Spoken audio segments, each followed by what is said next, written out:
Hello বন্ধুরা, কেমন আছো সবাই? আশা করি সবাই ভালো আছো। আমিও খুব ভালো আছি। চলে এসেছি নতুন একটি রান্নার রেসিপি নিয়ে। আমার রেসিপিটা শেষ পর্যন্ত দেখতে থাকো। আজকে করব একদম সিম্পল একটা রেসিপি, উচ্ছে আলু পুঁটি মাছের পাতলা ঝোল। চলো রান্নাটা শুরু করা যাক। প্রথমেই দেখো পাতলা পাতলা করে উচ্ছে কেটে নিয়েছি, আর এখানে পাতলা করে আলুও কেটে নিয়েছি।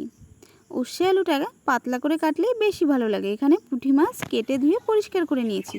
এখানে কড়াই বসিয়ে দিয়ে কড়াইতে তেল দিয়ে দিয়েছি। ওই তেলেই উচ্ছেগুলো ভেজে নেব। উচ্ছেগুলো একটু সুন্দর করে ভেজে নেব, তাহলে একটু তিতোটা কম লাগবে। উচ্ছে ভাজা কমপ্লিট। এখন ওই কড়াইতে তেল রয়েছে, এর ভিতরে আলুগুলো দিয়ে আলুগুলো একটু হালকা ভেজে নেব। আলুও ভাজা কমপ্লিট। এখন পুঁটি মাছগুলোকে ভেজে নেব।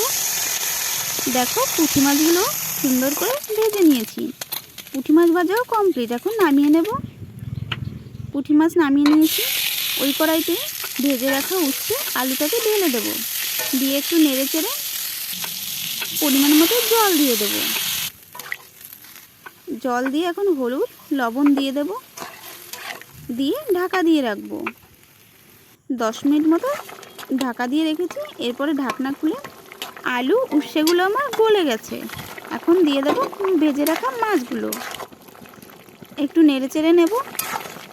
এরপরই ফোড়নের জন্য নামিয়ে নেব।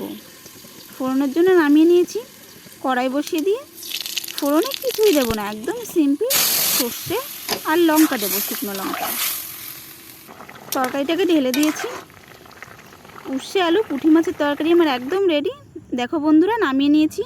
উচ্ছে আলু পুঁটি মাছের রেসিপি আমার একদম রেডি। বন্ধুরা, তোমরা বাড়িতে একবার হলেও এই রেসিপিটা ট্রাই করতে পারো। খেতে কিন্তু দারুণ টেস্টি হয়েছে, আর এতটাই টেস্টি হয়েছে বন্ধুরা, তোমরা একবার বাড়িতে বানিয়ে খেলে এই রেসিপিটা বারবার বানিয়ে খাবে।